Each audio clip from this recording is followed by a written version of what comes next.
ஆட்டுவித்தால் யார் ஒருவர் ஆடாதாரே கண்ணான்னு ஒரு பாட்டு இருக்கு. இது இலக்கியமா இலக்கியம் இல்லையா? என்னை பொறுத்த வரைக்கும் அது ஆகச்சிறந்த இலக்கியம்.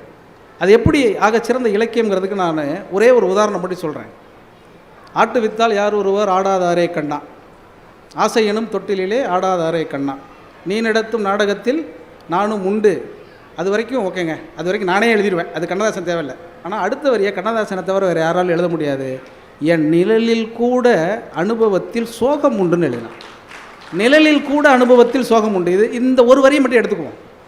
இது எங்கேருந்து கிடைத்திருக்க கூடும்னு நான் யோசித்து பார்க்கும் பொழுது அகநானூரில் 208வது ஒரு பாட்டு இருக்குது. பரணர் எழுதின ஒரு பாட்டு. அந்த பாட்டு என்ன சொல்லணும்னா, ஆயனன் அப்படிங்கிற ஒரு மன்னனை பற்றின ஒரு பாட்டு. தன்னுடைய நண்பன், ஆருயிர் நண்பன் நன்னனுக்காக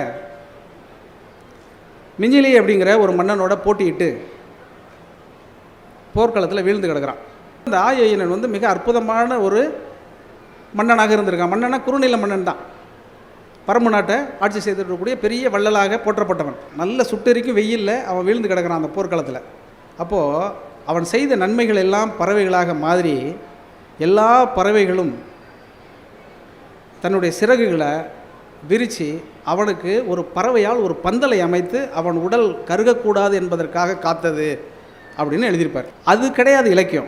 அதுக்கு அடுத்தது ஒரு வரி எழுதுவார் பரணர். என்ன எழுதுவார்னா, அந்த காட்சியை பார்த்துட்டு கூகைகள் எல்லாம் தனியே வெக்கப்பட்டதான். என்னென்னா, பகலில் நமக்கு கண்ணு தெரியாதனால அந்த மன்னனுடைய சிறகுகளாக பந்தலாக மாற நம்மால் முடியவில்லையே என்று வருத்தப்பட்டதான்.